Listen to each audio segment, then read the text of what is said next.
जय हिंद साथियों। देखो, आज के वीडियो में हम भारत के संवैधानिक विकास का तीसरा पार्ट पढ़ेंगे। पहले पार्ट में हमने उसके बारे में इंट्रोडक्शन पढ़ा था। दूसरे पार्ट में हमने पढ़ा था एक्टों के बारे में, जहाँ पे हमने 1773 यानी रेगुलेटिंग एक्ट से लेकर के 1857 के बीच जो क्रांति हुई थी वहाँ तक के जितने एक्ट थे उनको पढ़ लिया था। और इसके बाद 1857 के बाद जब क्रांति हुई थी तो उसके बाद क्या हुआ था कि जो शासन था वो क्राउन के हाथों में चला गया था। और जब क्राउन के हाथों में शासन चला गया था तब उसके बाद जो बने थे एक्ट बने थे उनको हम अधिनियम कहने लगे। क्या कहने लगे? अधिनियम। तब शासन सीधा क्राउन के हाथों में चला गया था, यानी ब्रिटिश महारानी के हाथों में चला गया था। तो उस समय जो एक्ट बन रहे थे उनको हम अधिनियम कह रहे थे। तो आज हम उन्हीं अधिनियमों को पढ़ेंगे और एक एक के बारे में हम डिटेल से समझेंगे। ठीक, तो देखते हैं यहाँ पे। तो सबसे पहला जो है यहाँ पे वो है 1858 का भारत शासन अधिनियम। 1858 का भारत शासन अधिनियम। तो जैसे ही क्रांति हुई थी 1857 में, उसके बाद एक साल बाद जब हुआ क्या कि क्राउन के हाथों में शासन क्राउन ने खुद ले लिया, यानी कंपनी का शासन समाप्त कर दिया। क्यों कर दिया?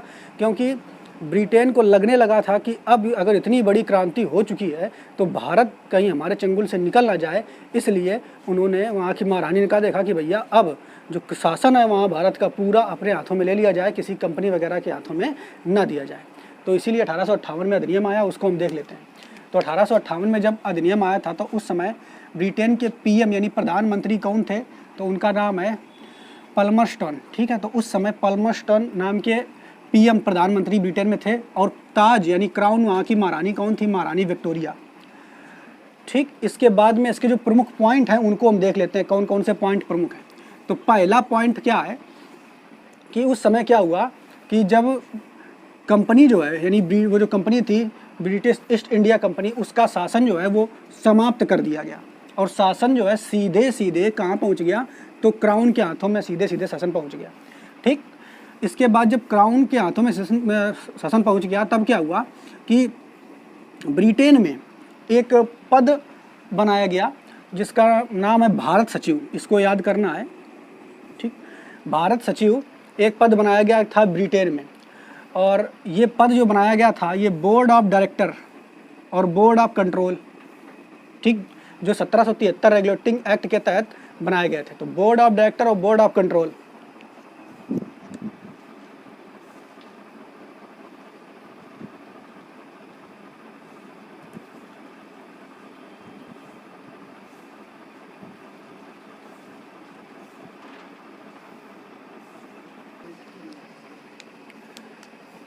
तो यहाँ पे देखते हैं कि हमने क्या बताया कि कंपनी का शासन जो है वो समाप्त हो चुका था और क्राउन ने सीधा यानी ब्रिटेन की जो महारानी है उन्होंने सीधा अपना शासन शुरू कर दिया था।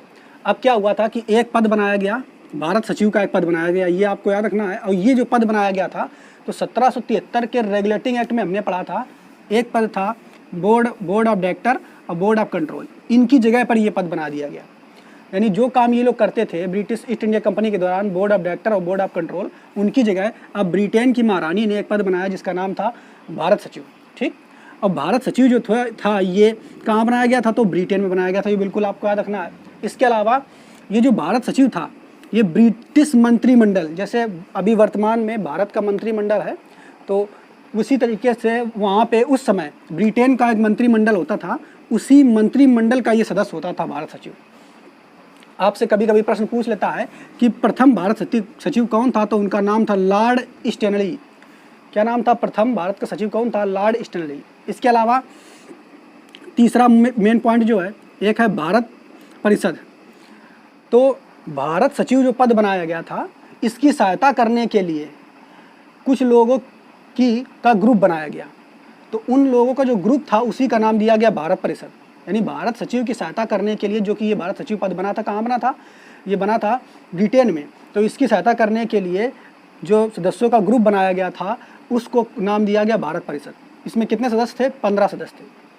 ठीक, इसके बाद जो ये भारत परिषद था तो इंडिया में शासन किस तरीके से चलाना है उस शासन को नियंत्रण करने के लिए ये भारत परिषद का ग्रुप बनाया गया था। यानी ये सारा काम जो भारत परिषद करता था वो इंडिया के से जुड़े हुए विषयों पर करता था। तो अब भाई हुआ क्या कि इंग्लैंड की महारानी ने कहा कि अगर ये भारत परिषद जो है ये भारत की देख रेख के लिए और उस पर राज करने के लिए बनाया गया है, तो इसका जो सारा खर्च आएगा वो खर्च भारत से ही लिया जाए। तो वो जो खर्च आएगा मतलब भारत परिषद में क्या ऑफिस का रख रखाव या अन्य मेंटेनेंस जितना भी कार्य के लिए जो खर्च आता था भारत परिषद में, तो उसका खर्च जो है वो भारत से लिया जाता था और उस खर्च का नाम रखा गया होम चार्जेस। क्या नाम रखा गया? Home charges. तो होम चार्जेस क्या है कि भारत सचिव के ऑफिस का व्यय जो था उसे होम चार्ज रखा गया, यानी भारत सचिव का जो ऑफिस है उसमें जितना खर्चा आता था वो खर्चा क्या कहलाता था? Home charges. और ये होम चार्जेस कहाँ से लिया जाता था? तो भारत से लिया जाता था। इसके बाद अगला एक पॉइंट है वायसराय। तो देखो इस सबसे पहले हमने पढ़ा था कि बंगाल, ठीक, मद्रास, इनमें जो मेन सबसे पहले कौन होता था? गवर्नर होता था। प्रमुख शासन कौन होता था? गवर्नर। गवर्नर के बाद इसे क्या किया गया? Governor general. ठीक, तो वो गवर्नर जनरल जो था उसका नाम अब बदल दिया गया। उस गवर्नर जनरल का नाम अब वायसराय कर दिया गया। तो यहाँ पे आपको क्या रखना है? 1858 के तहत जो गवर्नर जनरल होते थे उनको वायसराय कहा जाने लगा। अब प्रथम वायसराय जो था उसका नाम क्या था? Lord Canning. तो ये बिल्कुल याद रखा है, बहुत बार एग्जाम में पूछा गया है कि प्रथम वायसराय कौन था? तो लॉर्ड कैनिंग। इसके प्रमुख पॉइंट कौन है? बिल्कुल जल्दी से देख लेते हैं। पहला, कंपनी का शासन बिल्कुल समाप्त कर दिया गया, सीधा शासन किसके हाथ में आ गया? तो ब्रिटेन की महारानी क्राउन के हाथों में आ गया। दूसरा, इसके बाद याद रखना है जो ब्रिटेन में था एक पद बनाया गया भारत सचिव का पद, और भारत सचिव के उसकी सहायता करने के लिए भारत परिषद की स्थापना की गई। और भारत परिषद में कितने लोग होते थे? तो 15 लोग होते थे। इसके बाद इसका खर्च जो कहलाया वो होम चार्जेस कहलाया। और एक पॉइंट और, जो गवर्नर जनरल था उसको वायसराय कहा जाने लगा। तो ये वाला बॉक्स कंप्लीट हो गया। इसको 1-2 बार मनन करेंगे तो याद हो जाएगा। इसके बाद अगला देखेंगे हम 1861 का अधिनियम। ठीक, तो पहला आया 1858 और फिर 1861। तो डायरेक्ट 3 साल बाद देखेंगे ये नियम आ गया। तो इसमें क्या है? इसमें देखें तो सबसे पहला पॉइंट है, ज़्यादा इंपॉर्टेंट नहीं है ये, एक विधि सदस्य और जोड़ा गया। तो विधि सदस्य मतलब कानून के विषय में जो जानकारी रखता था उसे विधि सदस्य कहते थे। तो शुरू में जब 1773 में कुल विधि सदस्य कितने थे? 4, फिर 3 कर दिए गए, फिर 4 कर दिए गए, पिछले एक्टों में हमने पढ़ाया था। लेकिन इसमें क्या किया गया? 1861 में विधि सदस्य एक और जोड़ दिया गया, तो कुल मिला के विधि सदस्य कितने हो गए? 6। यहाँ पे जो सबसे प्रमुख क्वेश्चन है वो ये है 1861 में कि विधानसभा की स्थापना की गई। वर्तमान समय में जो राज्यों में विधानसभा होती है, ठीक है, विधान परिषद होता है, तो उसी तरीके से ये पहली बार जो विधानसभा किस एक्ट के तहत बनाई गई थी? तो यहाँ आप देख रहे हैं 1861 में पहली बार विधानसभा की स्थापना की गई। ठीक, इसके बाद अगर तीसरा पॉइंट है वायसराय को अपनी परिषद में, वायसराय कौन? यहाँ पे जो गवर्नर जनरल का नाम जिसका रखा गया है, तो वायसराय को अपनी परिषद में कितने सदस्य रखने की अनुमति मिल गई? कम से कम वो 6 सदस्य रख सकता था और अधिक से अधिक 12 सदस्य रख सकता था। यानी वायसराय अपनी परिषद में अगर सहायता करने के लिए लोगों को चुनना है उसे, तो कितने कम से कम रख सकता है? 6, और अधिक से अधिक 12 सदस्यों की नियुक्ति वो कर सकता है। तो इसमें एक और पॉइंट, अध्यादेश जारी करने का अधिकार भी वायसराय को मिल गया। यहाँ इस पॉइंट में अध्यादेश जारी करने का अधिकार भी वायसराय को मिल गया। तो अध्यादेश, जैसे वर्तमान समय में राष्ट्रपति अध्यादेश जारी करता है, तो अध्यादेश की पहली बार जो शब्द का जिक्र किस अध्याय में हुआ है, किस एक्ट में हुआ है, किस अधिनियम में हुआ, तो क्या बताओगे? 1861 में। ठीक, तो अध्यादेश जारी करने का अधिकारी अभी आपको याद रखना है। इसके अलावा ये मोस्ट इंपॉर्टेंट में है, आपसे पूछेगा उच्च न्यायालय हाई कोर्ट सबसे पहली बार किस अधिनियम के तहत लाया गया था? तो आपको याद रखना है हाई कोर्ट सबसे पहली बार 1861 के अधिनियम के तहत लाया गया था। वर्तमान में जैसे हर राज्य में लगभग हाई कोर्ट होता है अपना, है, तो हाई कोर्ट की पहली बार स्थापना कब की गई थी? तो 1861 में की गई थी। और कहाँ की गई थी? तो सबसे पहले मद्रास में की गई थी हाई कोर्ट की स्थापना, फिर बम्बई, फिर कोलकाता। तो यही 3 प्रेसिडेंसी क्षेत्र थे और इन्हीं तीनों में किसकी स्थापना की गई थी? हाई कोर्ट की। सुप्रीम कोर्ट की स्थापना हम पहले बता चुके हैं 1773 के रेगुलेटिंग एक्ट में बंगाल में की गई थी, लेकिन जो दिल्ली वाला सुप्रीम कोर्ट है उसको आगे स्थापित किया था, उसको हम बाद में देखेंगे भी। ठीक, तो यहाँ तक आपको समझ में आ गया। और पहली बार, 6वां पॉइंट याद रखना है, पहली बार विधानसभा, ये विधानसभा जो बनी है, पहली बार विधानसभा में भारतीयों को शामिल किया गया था। ठीक, तो विधानसभा में कौन से भारतीय शामिल हुए थे? तो 3 भारतीय हैं, नरेंद्र सिंह, देवनारायण और सर दिनकर राव। नरेंद्र सिंह, देवनारायण, सर दिनकर राव, 3 भारतीय जो हैं वो शामिल हुए थे। तो इसको जल्दी से रिवाइज कर लेते हैं 1861 वाले अधिनियम को। तो पहला क्या है, इसमें एक विधि सदस्य और शामिल कर दिया गया, तो विधि सदस्य टोटल कितने हो गए, 6, कुल सदस्य मतलब कुल सदस्य 6 हो गए। इसके अलावा इस अधिनियम में विधानसभा की स्थापना की गई। इसके बाद तीसरा नंबर हमें इसमें याद कर सकते हैं कि वायसराय की परिषद में कितने लोगों को नियुक्त कर सकता था, 6 से लेकर के 12 लोगों को नियुक्ति कर सकता था। इसके अलावा यहाँ पे इस 1861 के अधिनियम के तहत हाई कोर्ट की स्थापना की गई। और पहला हाई कोर्ट कहाँ बनाया गया था, तो मद्रास में, फिर उसके बाद मद्रास के बाद मुंबई, फिर कोलकाता में। और अध्यादेश जारी करने का जो नियम है वो कहाँ से लाया गया था, 1861 के नियम के तहत ही लाया गया था। और यहाँ पे अगला देख लेते हैं, पहली बार विधानसभा में कितने भारतीय शामिल हुए थे, तो 3। कौन कौन से, तो नरेंद्र सिंह, देवनारायण और उसके अलावा सर दिनकर राव। ठीक, तो इस पॉइंटों को आप बार बार याद करोगे, ये भी याद हो जाएगा। इसके बाद अगला जो अधिनियम है वो 1892 का अधिनियम। तो कितने कौन कौन से याद कर चुके हैं, 1858, 1861, फिर 1892, 1858, 1861, 1892। तो 1892 का वाला देख लेते हैं। इसमें इसके ज़्यादा पॉइंट नहीं है, फिर भी इसको समझ लेते हैं कौन कौन से पॉइंट है। तो सबसे पहले यहाँ पे देखेंगे वायसराय की जो परिषद है उसमें सदस्यों की संख्या बढ़ा दी गई, यानी 10 से 16 सदस्यों को नियुक्त कर सकते थे। लेकिन जबकि 1861 वाले में 6 से 12 सदस्यों को नियुक्त कर सकता था, और अब 1892 वाले में 10 से 16 सदस्यों को नियुक्त कर सकता था। ठीक, इसके अलावा निर्वाचन पद्धति की शुरुआत जो है 1892 में हुई, तो ये वाला पॉइंट महत्वपूर्ण है। निर्वाचन यानी चुनाव वाला जो सिस्टम है, ठीक है, वो कौन अधिनियम से शुरू हुआ था, तो 1892 वाले अधिनियम से। तो निर्वाचन पद्धति का स्टार्टिंग कहाँ से हुई थी, ये क्वेश्चन आ जाता है 1892 वाले अधिनियम से। इसके अलावा विधानसभा में भारतीयों को बजट पर प्रश्न पूछने का अधिकार था, मतदान पर नहीं। मतलब यहाँ पे देखिए, जो विधानसभा की स्थापना यहाँ पे हुई थी, इसमें सब लगभग अंग्रेज अधिकारी ही बैठते थे, लेकिन यहाँ पे 3 भारतीय भी शामिल हुए थे। लेकिन इन भारतीयों को किसी भी चीज़ का अधिकार नहीं था, किसी भी बात पर प्रश्न पूछने का अधिकार नहीं था। लेकिन इसमें 1892 में क्या किया गया कि भारतीयों को बजट पर प्रश्न पूछने का अधिकार था। केवल वो प्रश्न पूछ सकते थे, वो मतदान नहीं कर सकते थे बजट के उसमें। ठीक है, तो ये अगला पॉइंट यहाँ पे आप देख रहे हैं। इसके बाद इसमें 3 पॉइंट हमको याद रखना है 1892 वाले में। ठीक है, इसमें मेन कौन सा है, तो निर्वाचन पद्धति की स्टार्टिंग कहाँ से हुई थी, तो 1892 वाले के अधिनियम में निर्वाचन पद्धति की, ठीक है, स्टार्टिंग हुई थी। अब यहाँ पे जो 3 अधिनियम है, 1909 का अधिनियम, 1919 का अधिनियम और 1935 का अधिनियम आगे देखेंगे हम। ये तीनों बहुत इंपॉर्टेंट है, यहाँ से प्रश्न बहुत ज़्यादा आते हैं। तो 1909 का अधिनियम जो है, इसका दूसरा नाम है मार्ले मिंटो सुधार अधिनियम। तो ये वास्तव में मार्ले मिंटो सुधार अधिनियम क्यों रखा गया, क्योंकि जो मार्ले थे वो भारत सचिव थे उस समय। 1909 में मार्ले नाम का एक व्यक्ति जो था वो भारत सचिव था इंग्लैंड में, ब्रिटेन में, जबकि मिंटो जो था वो वायसराय था भारत में। तो उन्हीं के नाम पर ये अधिनियम रखा गया, मार्ले मिंटो सुधार अधिनियम। तो इस अधिनियम के आधार पर देख लेते हैं क्या क्या है। तो सबसे पहले यहाँ पे विधानमंडल यानी विधानसभा जो स्थापित की गई थी, कब, 1861 में। ये विधानसभा की जो स्थापना हुई थी 1861 में, इसका आकार और शक्ति में वृद्धि की गई। यहाँ पे जो बनाया था इसका आकार छोटा था और शक्ति भी कम थी।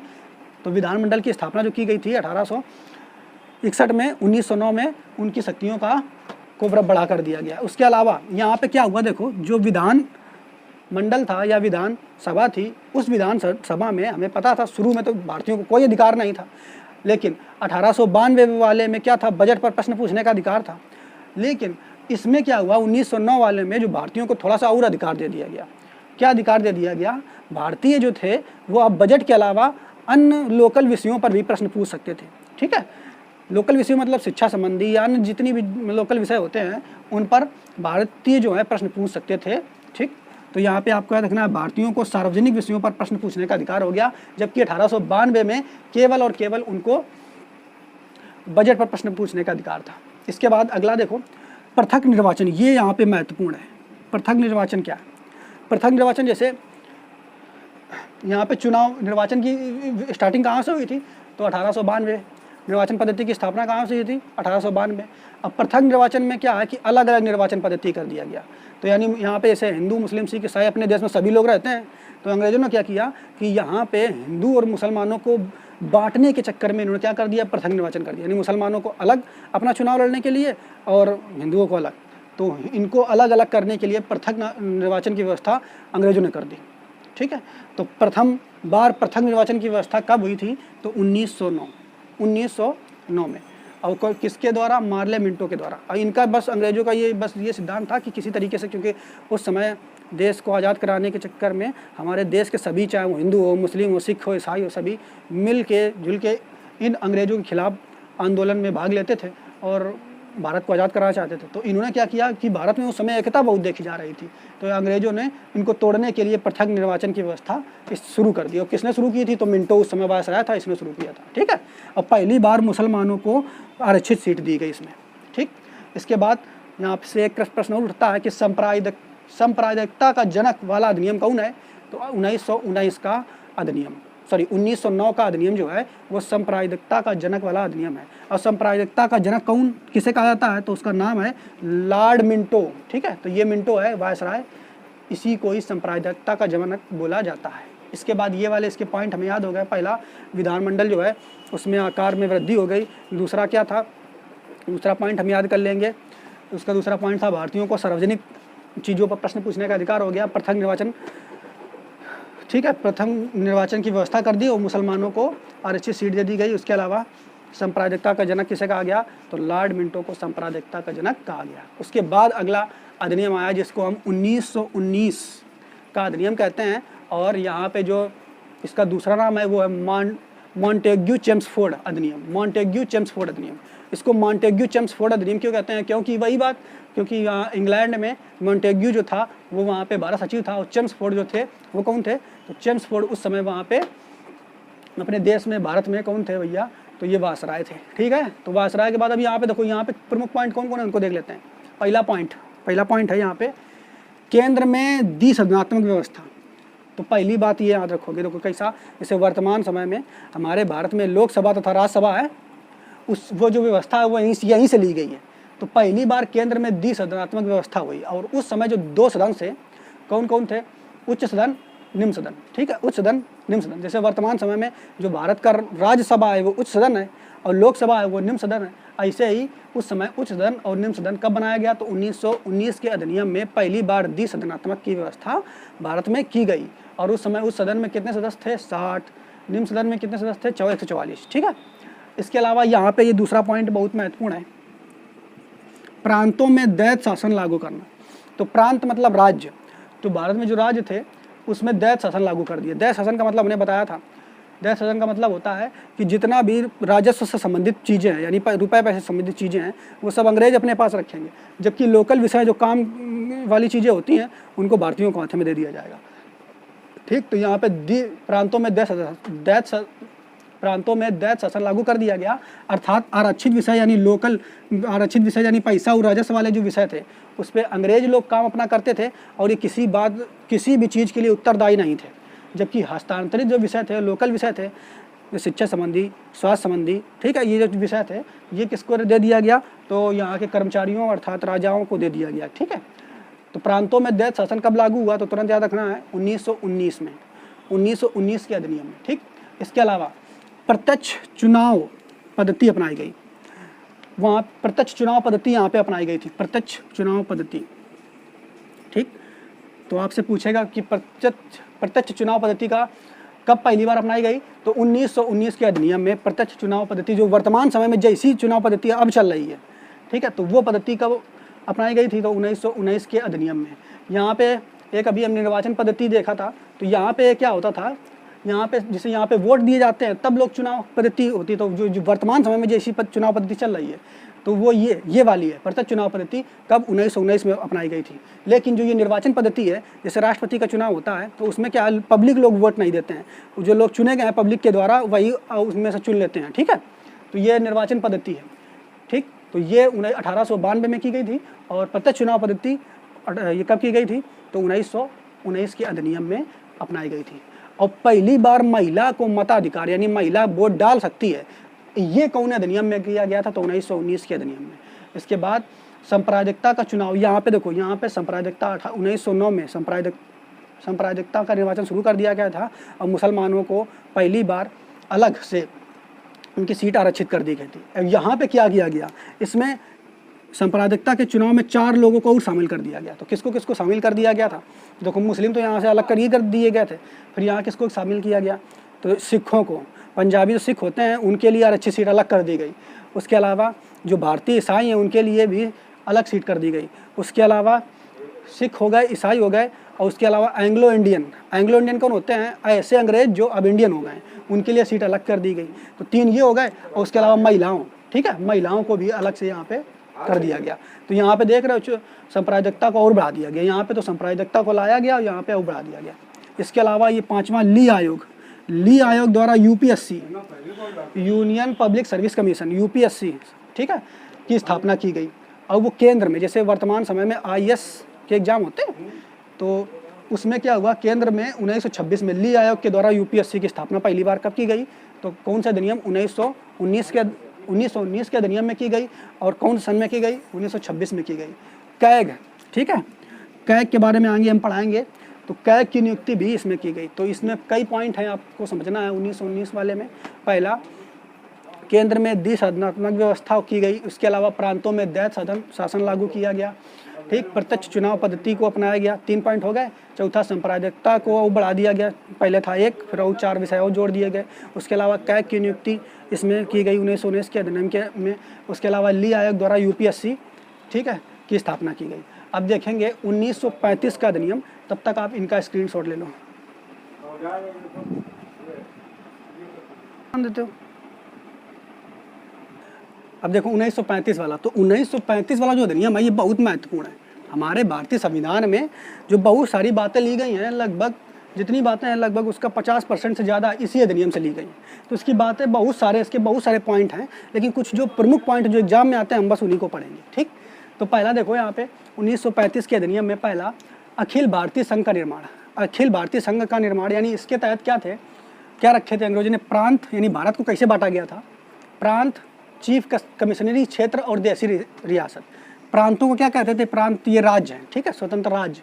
चीफ कमिश्नरी क्षेत्र क्या होते थे? ऐसे क्षेत्र जिनमें क्या है कि अंग्रेज जो है अपना एक प्रमुख व्यक्ति को उस शहर में बैठा देते थे, वही शासन करता था। जैसे कि ये प्रमुख अंग्रेज अपने प्रमुख किसी व्यक्ति को वहाँ बैठा देते थे, वही वहाँ पे शासन करता था। उसके अलावा देशी रियासत क्या होते थे? देशी रियासत क्या होते थे? यहाँ पे राजा होते थे, मतलब देश राजा होते थे, लेकिन इनको क्या करना होता? रेवेन्यू देना होता था अंग्रेजों को। राजा करते थे, लेकिन रेवेन्यू को इनको देना होता था अंग्रेजों को। तो अखिल भारतीय संघ का निर्माण कब किया गया था? 1935 में, ठीक। फिर उसके बाद प्रांतों में दैत्य शासन जो था उसको समाप्त कर दिया गया इसमें। 1935 के अधिनियम में प्रांतों में जो दैत्य शासन लागू हुआ था वो समाप्त कर दिया गया। वो कब लागू हुआ था? तो 1919 में, ठीक। 1935 में प्रांतों में दैत्य शासन समाप्त कर दिया गया, लेकिन केंद्र में दैत्य शासन की शुरुआत हो गई। तो तुरंत याद रखना है, 1919 में प्रांतों में दैत्य शासन लागू हुआ था और 1935 में प्रांतों में दैत्य शासन को समाप्त कर दिया गया और केंद्र में दैत्य शासन की व्यवस्था चालू हो गई। इसके अलावा क्या किया गया? सूचियों का निर्माण किया गया 1935 में। सूचियाँ कौन है? सूचियाँ 3 होती हैं, ठीक है, संघ सूची, राज्य सूची, ठीक है, और समवर्ती सूची।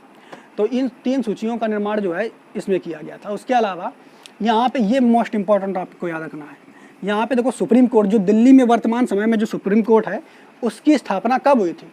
तो 1935 के अधिनियम में। तो जो वर्तमान समय में हमारे देश की सुप्रीम कोर्ट है 1935 में इसकी स्थापना हुई थी, जो दिल्ली में है। लेकिन जो 1773 में जिसकी बात हुई थी वो कहाँ की सुप्रीम कोर्ट थी? तो वो हमने बताया था कोलकाता की, ठीक है। तो सुप्रीम कोर्ट जो वर्तमान समय में है इसकी स्थापना 1935 के अधिनियम में हुई थी। क्लियर? अब यहाँ पे देखें RBI, reserve bank of India. तो आरबीआई की स्थापना जो है अम्बेडकर जी की सुझाव पर इसकी स्थापना की गई थी। तो कब की गई थी? 1949 में इसको राष्ट्रीयकरण कर दिया गया था और इसकी स्थापना इसी अधिनियम के तहत हुई थी, 1935 के अधिनियम के तहत हुई थी, ठीक। इसके बाद और देखते हैं प्रांतों में लोक सेवा की स्थापना। यहाँ पे देखो हमने क्या बताया कि 1919 के अधिनियम में जो केंद्र में लोक सेवा यूपीएससी की स्थापना की गई थी, लेकिन जो राज्यों में लोक सेवा वर्तमान समय आप देखते हो यूपीएससी, बीपीएससी, है ना, इनके एग्जाम होते रहते हैं, आईपीएस के, ठीक है। तो वो जो एग्जाम होते हैं आईपीएस के, उनकी जो स्थापना हुई थी तो 1935 के अधिनियम के तहत हुई थी। यानी प्रांतों में लोक सेवा यानी यूपीएससी का गठन कब हुआ था? तो 1935 में। और केंद्र में यूपीएससी का गठन कब हुआ था? तो 1919 में। ये भी आपको याद रखना है। आपातकाल की व्यवस्था तो ये 1935 के अधिनियम के तहत, और राष्ट्रीय अध्यादेश की स्थापना, यानी ये टर्म जो आया है ये 1935 के तहत। इसके अलावा 1935 में बहुत सारी चीज़ें हैं। तो देखो इन 3 वीडियो की सहायता से हमने जो प्रमुख बातें भारतीय संविधान का जो विकास हुआ था, किस तरीके से हुआ है, उनको समझ लिया है। इसके अलावा अब अगले वीडियो में हम इसके आगे पढ़ेंगे। ठीक, जय हिंद।